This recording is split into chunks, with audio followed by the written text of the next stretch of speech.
Hello and welcome back to Helldivers 2. It's been 6 weeks, that means we have a new Warbond.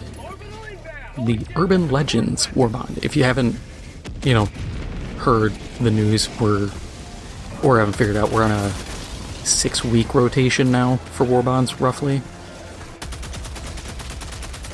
We are currently fighting on Baldric Prime, and fighting the Illuminate. So if you haven't heard the news about that, we finally got the third faction, and they're a challenge.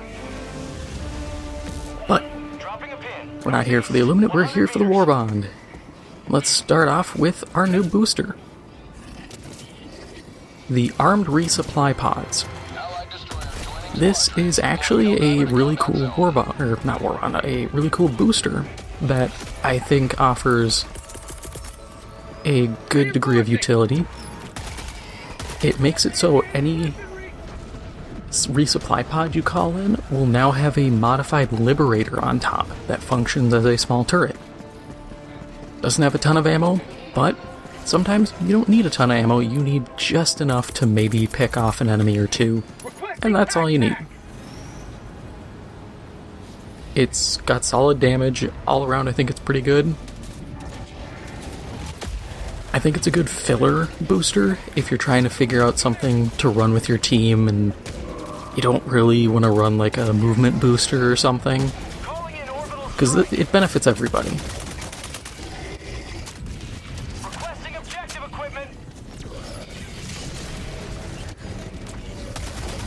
But with the booster out of the way, now let's get to the armor. Like always, I'm not using it currently because I want to show how everything else functions without the boosts associated. But we have light armor, the SR-24 Street Scout, which gives the Siege Ready perk, which gives you a 30% primary weapon reload speed increase and a 20% primary weapon ammo capacity. So that's a pretty cool bonus here. It's actually a suit of armor I would suggest running. I know that's a bit of a shocker, me actually saying, hey, some armor doesn't suck, but it's good. The light armor fact is a little neither here nor there. You can work around it.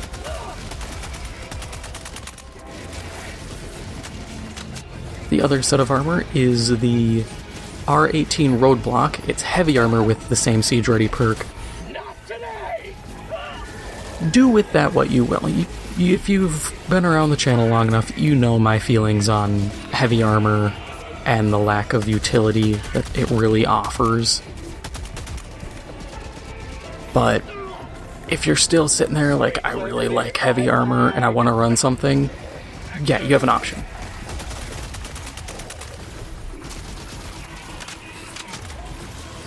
We only have one new weapon, which is this. Ignore the particle shield part, that's something else. This is the CQC-19 Stun Lance. It's a melee weapon. We can now engage in melee with enemies. It's one-handed, so you can carry stuff and have a fun time with that. It also stuns. Light armor piercing, but you can just chase people down and stun them. It reminds me of Deep Cut here. Star Wars Episode 2, do you remember in the Geonosis arena, there were some Geonosians with like a shock staff, essentially being picadors to poke the, I believe it's the Reek they were poking? Or it might have been, I think they might also jabbed at like the Acklay and everything. But yeah, this is what it looks like. It looks like their staff. Which I don't think was intentional, but maybe I'm just a colossal nerd and that's the first thing that comes to mind.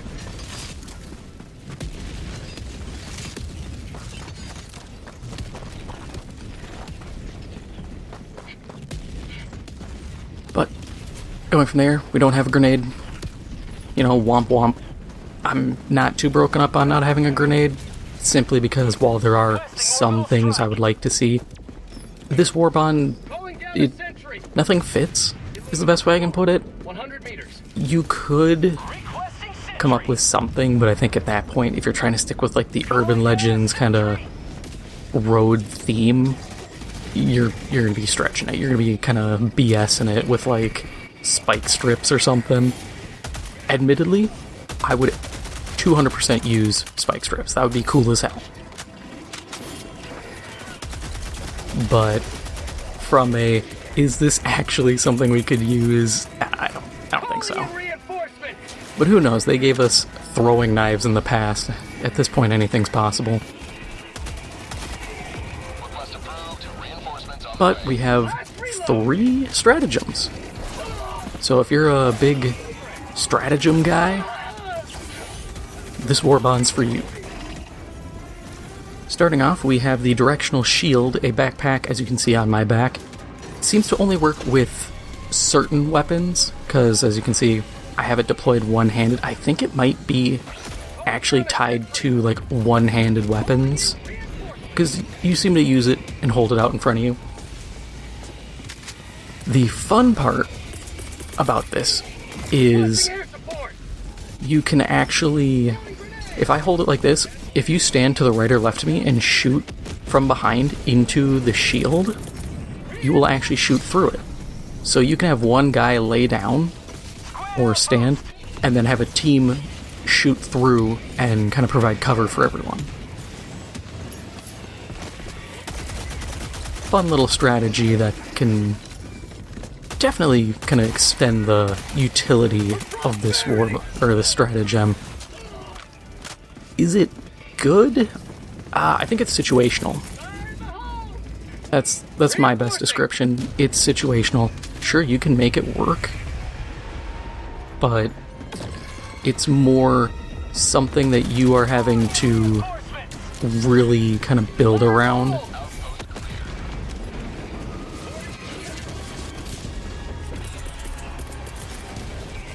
Next is the Flame Sentry, as we're going to see in 4 seconds. If you can't figure it out though, it's a sentry gun that is a flamethrower. Oh, something that's close enough to actually trigger this, otherwise this is kind of awkward. And admittedly, this is the one problem with the Flame Sentry. You don't get a lot of use out of it. Like, it's useful. It's really strong. But, yeah, something has to get close. It has a short range, which obviously fits. It's a flamethrower. It's not exactly going to be, you know, long bombing people from 100 meters out. So it's situational. It can be strong. It can be weak. Depends on your enemies. Use it against bots, you're insane. It's not going to do anything. Use it against the Illuminate with the Voteless, aka the zombies. You are going to rack up dozens of kills. Tesla Tower there. Use against bugs? You're going to dunk on bugs. They're the 2 factions most vulnerable to this thing.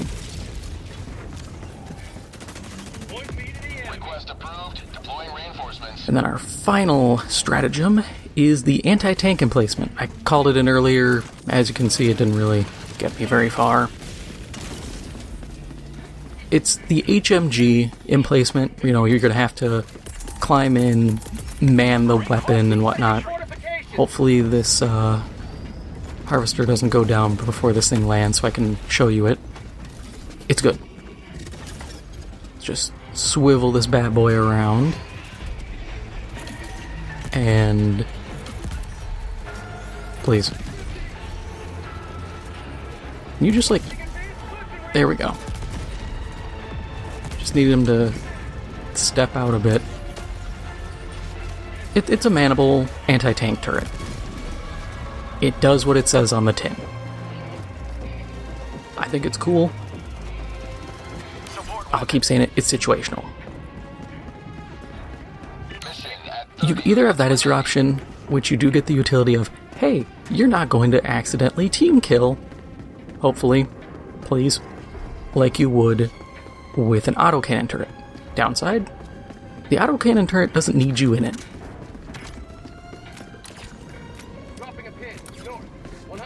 So you have to kind of weigh your options here.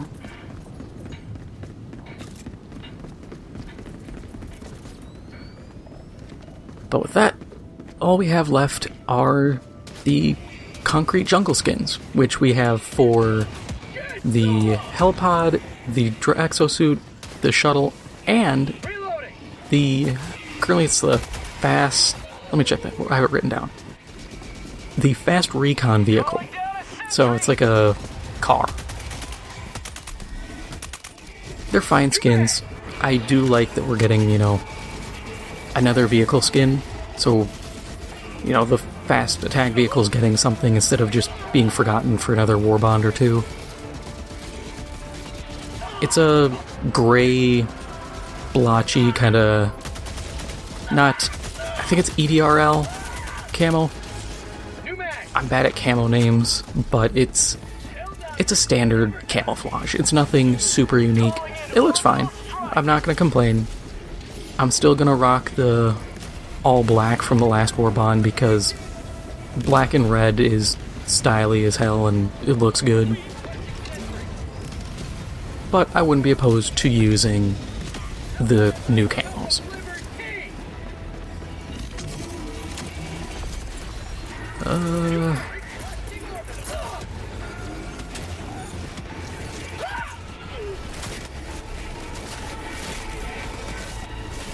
The one thing I will point out, though, with this Warbond is while it's not bad and fills a few interesting gaps, I forgot to mention the shield is actually a shield or an item from Helldivers 1. So, nice to see a throwback. Oh my god. I'm screwing that up. But it's expensive. This Warbond is steep. It's coming in at 836 medals with 100% completion, which puts it at the highest Warbond cost for medals.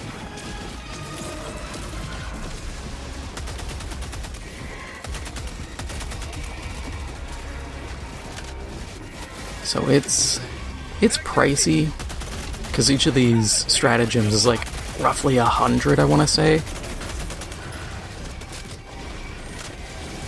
They're good. That's definitely a caveat, is they're good by and large. They're at least working for 2/3 of the factions, which is better than some of the stratagems we've been getting. But in the end, it's up to you if you think it's going to be completely worthwhile. I think it's one of the better ones. It's just, man, that metal cost, it's steep.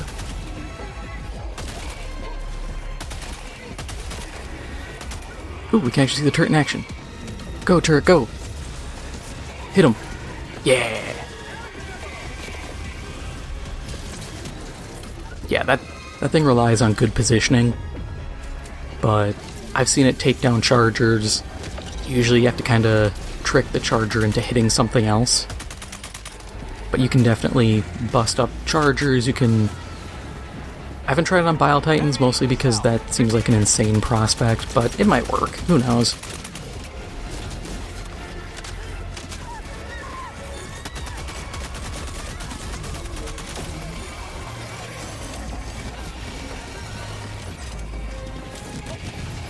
I am shocked I did not take that flame jet to the face while I just ran into it.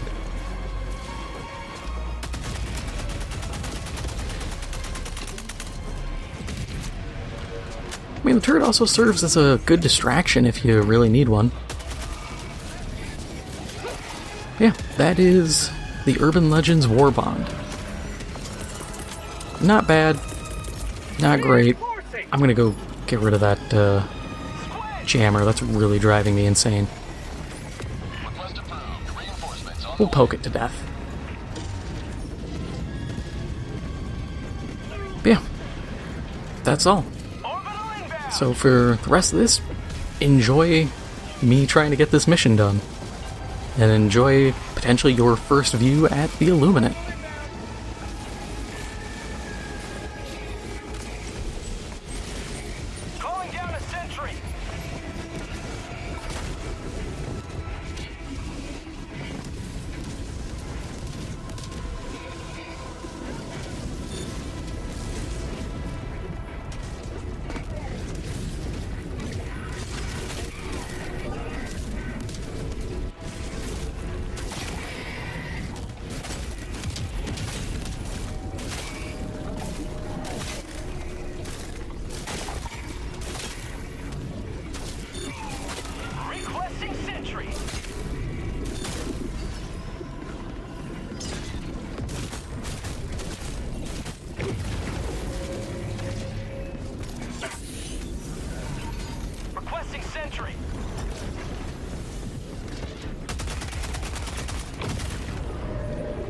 mag!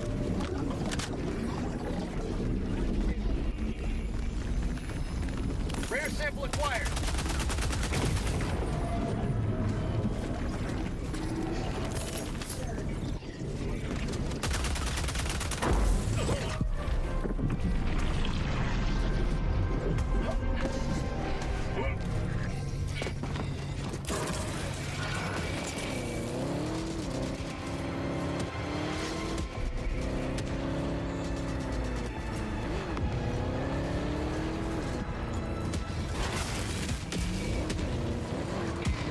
Supplies, west.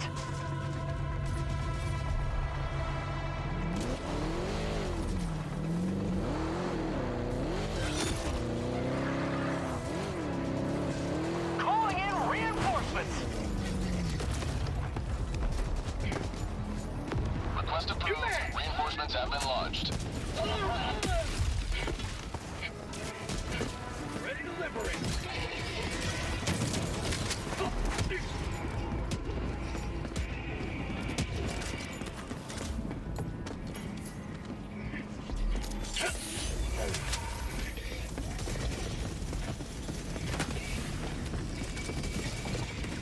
Eat this!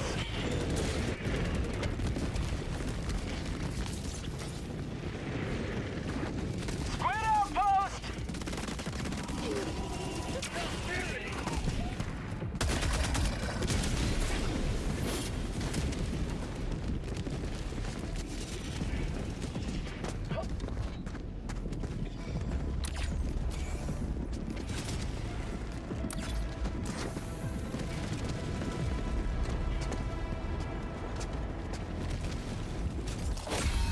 You've done your duty. You may extract with honor. Allied destroyer leaving squadron.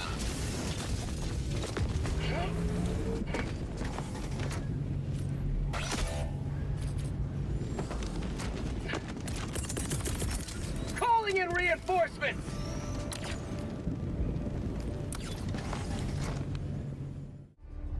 Well, sorry for cutting that mission short.